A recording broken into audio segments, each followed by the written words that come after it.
Hello everyone, welcome back to our channel. In this video we will discuss about the topic of standardization of work. The chapter name is scientific management. In previous video we had discussed about the functional foremanship. In this video we will study about standardization of work. Okay so standardization का मतलब क्या होता है? Standardisation of work का मतलब क्या होता है कि कुछ स्टैंडर्ड सेट करना डिफरेंट फैक्टर्स के लिए. अब मे बी वो फैक्टर्स जो अब हम लोग ऑर्गेनाइजेशन के बारे में पढ़ रहे हैं तो उसका जो फैक्टर्स होगा वो ऑर्गेनाइजेशन रिलेटेड होगा. तो इसमें क्या होता है डिफरेंट फैक्टर्स. तो for example the amount of work to be done by a worker in a day may be standardize. तो इसमें क्या होता है कि एक ऑर्गेनाइजेशन में जो जितने भी वर्कर्स होते हैं वो एक दिन पे कितना काम करेंगे उसको स्टैंडर्डाइज किया जाता है. उसका एक स्टैंडर्ड सेट किया जाता है कि हाँ ABC workers will work this much work in a day. कि उनका काम क्या है, उनका एक स्टैंडर्ड सेट कर दिया जाता है जिसके बेसिस पे उनको काम करना होता है. फॉर एग्जांपल जैसे आपको एक कॉर्पोरेट सेक्टर देख लो तो वहाँ पे एक टारगेट सेट किया जाता है कि हाँ इस आज उनको इतना टारगेट मीट करना होगा. तो उस टारगेट के बेसिस पे उन लोग उस दिन का काम करते हैं कि हाँ आज उन लोगों को 25 और 26 कॉल लेने होंगे. तो उन लोग का ये टारगेट होता है. तो सिमिलरली जो जितने भी ऑर्गेनाइजेशन होते हैं हर वर्कर के लिए एक टाइम सेट किया रहता है और एक जो उनका वर्क परफॉर्मेंस है उसका स्टैंडर्ड सेट किया रहता है कि उनको एक दिन पर कितना काम करना है. तो in other words the workers is expected to do the standard amount of work every day. तो दूसरे वर्ड में क्या होता है कि ये क्या होता है, ये जो है वर्कर जो है वो नहीं कहते कि हाँ हम इतना काम करेंगे. जो सुपरवाइज़र होती है या फिर जो जिसके बेसिस पे उसके जो इंटरेस्ट के बेसिस पे उसको जो काम दिया जाता है उसी के बेसिस पे उससे ये एक्सपेक्ट किया जाता है कि वो एक दिन पे इतना काम करेगा. तो ये कौन सेट करता है? मे बी उनका सुपरवाइज़र सेट करते होंगे या फिर the third level of the management वो करते जो मिडिल लेवल और लोअर लेवल में होते हैं. तो यहाँ पे और एक चीज़ का यूज़ होता है दैट इज़ ऐसा नहीं है कि सिर्फ ये जो है वो वर्कर्स के लिए यूज़ होते हैं. तो it can be set for the raw materials, machinery, tools, technique, condition of work. तो क्या होता है कि पहले तो हमने वर्कर्स के बारे में, तो ऐसा नहीं होता है कि ये जो स्टैंडर्ड्स है वो सिर्फ वर्कर्स जो एम्प्लॉय होते हैं कंपनी की या ऑर्गेनाइजेशन के फर्म के उसके लिए सेट किया जाता है.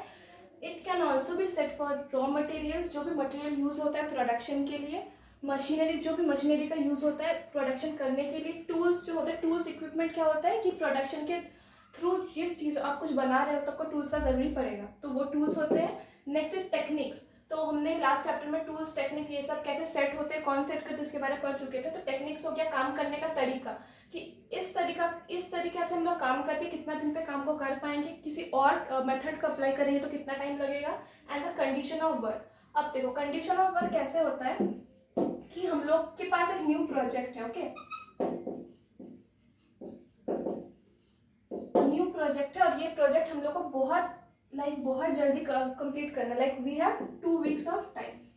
तो हम लोग क्या करेंगे कि बिग प्रोजेक्ट हम लोग को जल्दी काम करना है. उसके बाद हम लोग का दूसरा प्रोजेक्ट भी मतलब कमिंग है, ऑन द वे है. तो उस पॉइंट ऑफ टाइम में क्या होता है कि जैसे आप एग्जांपल ले लो ईयर एंडिंग का जो टाइम होता है अप्रैल में. ओके सबको पता है कि अप्रैल में ईयर एंडिंग का काम होता है. तो उस टाइम पे क्या होता है वर्क प्रेशर जो होता है वर्कर्स के ऊपर काफ़ी ज़्यादा होता है. तो कंडीशन ऑफ वर्क में क्या होता है कि अब देखो कंडीशन क्या है उसका कि उन लोगों को जल्दी काम करना है और अप्रैल तक अपना काम को ख़त्म करना है. तो उस पॉइंट पे क्या होता है जितने भी वर्कर्स होते हैं या जितने भी ये जो मटेरियल हो गया, मशीन हो गया, टूल्स हो गए, टेक्निक्स हो गए, इन लोगों का जो एफिशिएंसी उसको बढ़ा दिया जाता है. उन लोगों का काम करने का जो स्पीड है या फिर उन लोग जो एक्सपेक्टेशन किया था टाइम के लिए वो हम लोग इंक्रीज कर देते हैं. बाई बिकॉज हम लोग के पास टाइम कम होता है. कंडीशन क्या होता है मे बी कम टाइम हो, ज़्यादा टाइम हो, कोई भी एक्सीडेंटल कंडीशन, कुछ भी कंडीशन हो सकती है. ये मैंने जैसे एग्जांपल दिया. तो उस बेसिस पे क्या होता है काम का जो स्टैंडर्ड होता है उसको डिफरेंट वे में सेट किया जाता है.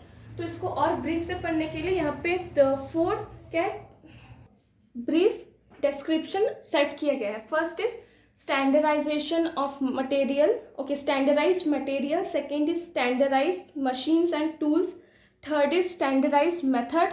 Fourth is standardized working condition. तो एक तरह से बेसिकली हमने ये डिस्कस कर ही लिया बट अब हम लोग उसको थोड़ा ब्रीफ में पढ़ लेंगे. First is standardized material. Okay so यहाँ पे और एक वर्ड जो हम लोग आगे जाके रिपीटेडली पढ़ेंगे दैट इज़ डेलिबरेशन. तो इसका मतलब ये होता है टू थिंक केयरफुली. तो ये आप लोग नोट बना लो. नेक्स्ट इज क्या है, तो अब क्या है स्टैंडर्डाइज मटेरियल क्या होता है। ऑलरेडी टोल्ड कि मटेरियल क्या होता है, जो भी मटेरियल इन द एक मतलब सोच लो रिसोर्सेज, इसको भी हम लोग मटेरियल कह सकते हैं जब ये ऑर्गेनाइजेशन के टाइम पे होता है काम, मतलब ऑर्गेनाइजेशन में यूज़ होता है। तो भाई standardization of material mean the raw material. I told कि रॉ मटेरियल ही होता है क्या, जो मटेरियल होता है उसको हम लोग रॉ मटेरियल कह सकते हैं, या फिर मटेरियल कह सकते हैं, या रिसोर्सेज कह सकते हैं। Raw material provide should be according to the quality of finished good required. तो इसमें सिंपली ये बोला जा रहा है कि स्टैंडर्डाइजेशन ऑफ मटेरियल का मतलब ये होता है कि एक standardize of material we mean कि जो रॉ मटेरियल है उसको उतना ही, उसका एक स्टैंडर्ड सेट किया जाए कि उनको उसको उतना ही दिया जाए कि एक क्वालिटी वर्क को फिनिश करने में उनको जितना चाहिए।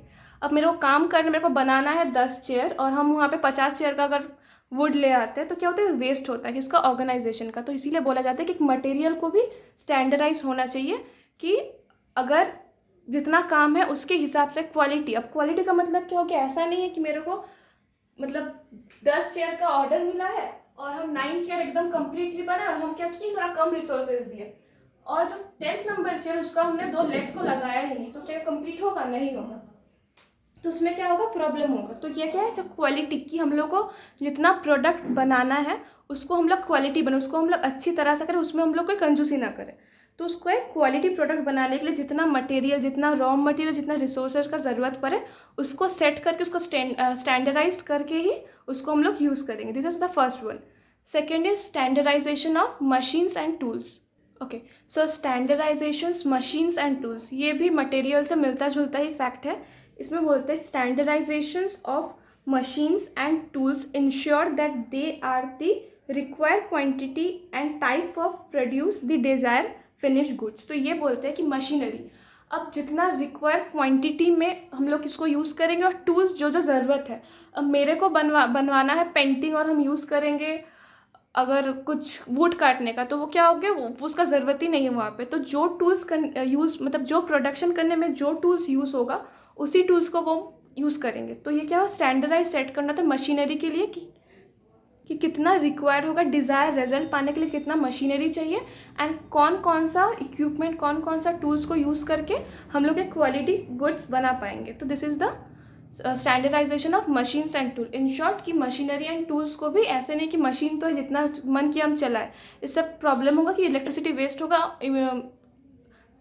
इनडायरेक्टली क्या होगा, ऑर्गेनाइजेशन का मनी वेस्ट होगा। और ऐसा भी नहीं कि हम जो टूल्स मेरे को चाहिए नहीं हम वो टूल्स ही यूज़ करें। तो इससे क्या होगा, अगर जो टूल्स मेरे को नहीं चाहिए, ऑर्गेनाइजेशन में तो एक काम नहीं होता, काफ़ी सारे काम होते हैं, तो किसी और को चाहिए, बट जिसको उस टाइम पे चाहिए वो उसको नहीं मिलेगा। तो इसीलिए जिस वर्क के लिए जो टूल्स का ज़रूरी होगा उसको वही टूल्स दिया जाएगा। तो स्टैंडर्डाइज सेट किया जाता है कितना मशीनरी यूज़ होगा एंड कौन कौन से टूल्स का यूज़ करना पड़ेगा। तो this is the second one. Third is standardize method. Okay, so by standardizing the optimum techniques of doing work, the latter can be proceed a faster pace of the much easier. The techniques determined for doing a particular work is doing uniformly whenever such it's performed. तो standardise method का मतलब क्या होता है कि एक work करने के लिए वही मेथड यूज़ करो जो कि ऑप्टिमम टेक्निक, मतलब ऑप्टिमम क्या है, कम से कम, जैसे ऑप्टिमम रिसोर्स के बारे में हम लोग पढ़े थे, that is optimum techniques of doing work. Like कुछ भी वर्क करने के लिए टेक्निक होता है, जैसे हम लोग डिवीजन ऑफ वर्क यूज़ करते हैं, वो भी एक कहीं ना कहीं एक टेक्निक है। क्या ऐसा टेक्निक है कि हम लोग वर्क को छोटे छोटे पार्ट्स में डिवाइड करते हैं कि वो काम और अच्छा से हो पाए। सिमिलरली क्या होता है कि स्टैंडर्डाइजेशन हम लोग मेथड्स के लिए यूज़ करते हैं कि जो optimum techniques of doing work, the latter can be proceed at the latter can proceed at a faster pace and with much great easy. तो इस पर क्या होता है, जब हम लोग सही टेक्निक यूज़ करेंगे, सही मेथड यूज़ करेंगे कोई वर्क करने के लिए, तो उसमें क्या हो, काम जल्दी होगा, काम ज़्यादा ईजियर हो जाएगा, राइट। तो और यहाँ पे बोलते हैं कि in standardizing work, the techniques determined for doing a particular work is use uniformly whenever such is perform. तो टेक्निकली जो डिटरमाइंड, देखो अब क्या होता है, हर ऑर्गेनाइजेशन का काम करने का एक तरीका होता है, वो क्या होता है, प्री डिटरमाइंड होता है, वो पहले से सेट किया रहता है, पहले से स्टैंडर्डाइज होता है कि किस तरीके से वर्कर से काम करवाना है, या फिर वो लोग जो काम करते हैं। अब सपोज कोई चिप्स का प्रोडक्शन हाउस है, ओके, तो उसमें क्या होता है कि उन लोगों का पहले से ही सेट किया रहता है कि उन लोग कौन कौन से इंग्रेडिएंट्स यूज़ करना है, ओके, सो ये क्या प्री डिटरमाइन है कि हाँ हम लोग ये सारा इंग्रेडिएंट्स बना मतलब यूज़ करके अपना जो चिप्स है उसको हम लोग रेडी करेंगे। तो ये उनका एक क्या हो गया, एक मतलब कहीं ना कहीं उन लोग को फ्लैक्चुएट करते हैं, उन लोग का जो इमेज है, जो ऑर्गेनाइजेशन इमेज उसको फ्लैक्चुएट करते हैं। तो सिमिलरली कि हर एक ऑर्गेनाइजेशन का भी वर्क करने का एक तरीका होता है, तो वही टेक्निक्स को ही यूज़ किया जिसको पहले से स्टैंडर्डाइज किया जाता है, जिससे कम टाइम और कम से कम रिसोर्सेज यूज़ हो। Fourth is standardize working condition. Okay, so standardized working conditions. So working conditions has a very deep, okay, so standardized working condition have a very deep impact on the efficiency of worker. तो क्या होता है कि condition जो होता है working condition, ये कहीं ना कहीं काफ़ी बहुत सा बड़ा सा इम्पैक्ट डालता है किस पे, जो वर्कर्स होते हैं। इम्पैक्ट क्या होता है, इन्फ्लुएंस। ओके, इम्पैक्ट मतलब कुछ जैसे हम आपको अगर हर्ट करते हैं तो आपको ख़राब लगता है, तो वो एक इम्पैक्ट पड़ता है मेरा इमेज आपके ऊपर। तो सिमिलरली जो इन्वायरमेंटल जो कंडीशन होता है तो उसका भी एक इम्पैक्ट जाता है किस पे, वर्कर्स के ऊपर। In standardizing working condition, it is noted that how much temperature, ventilation, lighting, cleanliness and safety is necessary at the working place. तो ऑफकोर्स ये मतलब ये नॉर्मल है कि एक अच्छा काम करने के लिए एक हेल्दी इन्वायरमेंट होना बहुत ज़रूरी है। तो एक हेल्दी इन्वायरमेंट हम लोग बोलते हैं कि हेल्दी इन्वायरमेंट, अब हेल्दी इन्वायरमेंट में होता क्या है, उसमें खाना बनाया जाता है, नहीं। तो हेल्दी इन्वायरमेंट में होता ये है उसमें सही टेम्परेचर। अब काम कर रहे हो आप 100 डिग्रीज़ में, तो आप वहाँ पे काम कर पाओगे, नहीं कर पाओ, जल जाओगे। तो एक सही टेम्परेचर, एक रूम टेम्परेचर जहाँ पे आप इजीली काम कर पाए, एक सही टेम्परेचर प्रोवाइड करना। वेंटिलेशन, ऐसा नहीं कि हर जगह से पैक्ड है, आप सांस ही नहीं ले पा रहे हो, आप मर जाओगे। तो एक वेंटिलेशन होना कि जहाँ से ऑक्सीजन मतलब जहाँ से आप अच्छी तरह सांस ले पाओ। लाइट्स, अब अगर लाइट्स नहीं होंगे आप अंधेरा पे ठीक से काम नहीं कर पाओगे। तो चाहे दिन हो या रात हो, वो जो लाइट्स है और जो जितने भी यहाँ पे जितने भी चीज़ है वो सारे डायनामिक होना चाहिए। थर्ड इज क्लीनिनेस, ऑफकोर्स वो प्लेस क्लीन होना चाहिए, नहीं तो आप सही से काम नहीं कर पाओगे, आपका हेल्थ में इम्पैक्ट पड़ेगा। एंड सेफ्टी इज नेसेसरी, अब अगर आप कुछ आग के सामने काम कर रहे हो या फिर आप कुछ बड़े बड़े मशीनरी यूज़ कर रहे हो, तो आपको उसका भी सेफ्टी जो होता है, वर्कर्स का सेफ्टी को इंश्योर करना पड़ता है ऑर्गेनाइजेशन को। ऐसा नहीं कि अब बहुत सारा एक बड़ा सा प्लेट काम चलो उसमें आप हाथ डाल दिए, तो उसको नहीं, किसी को पहले से समझाना पड़ता है, ट्रेन करना पड़ता है कि ऐसे मशीनरी को कैसे यूज़ करना चाहिए। हो गया। तो ये सब क्या होता है, ये सब अगर ये सब सही से नहीं हो पाए तो ये एक वर्किंग कंडीशन, जो वर्किंग एनवायरनमेंट है वो ख़राब होगा, और इसका इम्पैक्ट किस पे पड़ेगा, वर्कर्स पे पड़ेगा। क्यों? क्योंकि वर्कर्स ही है जो काम करते हैं, प्रोडक्शन करते हैं ऑर्गेनाइजेशन में, और कहीं ना कहीं इनडायरेक्टली ये ऑर्गेनाइजेशन के लिए बहुत बड़ा लॉस होगा।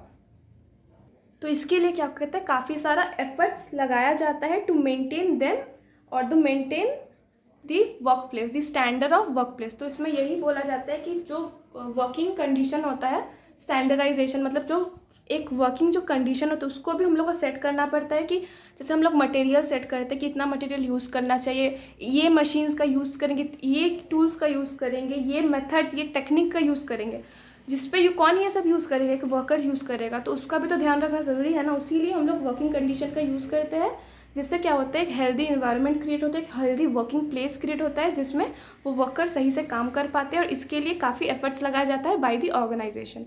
और इसका रिपोर्ट जो होता है हम लोग पहले पढ़ चुके हैं, इसका रिपोर्ट कौन देता है, सुपरवाइजर देते हैं। So this is for the day, इसमें हम लोग डिस्कस किए। नेक्स्ट वीडियो में हम लोग दूसरा टॉपिक डिस्कस करेंगे। Thank you.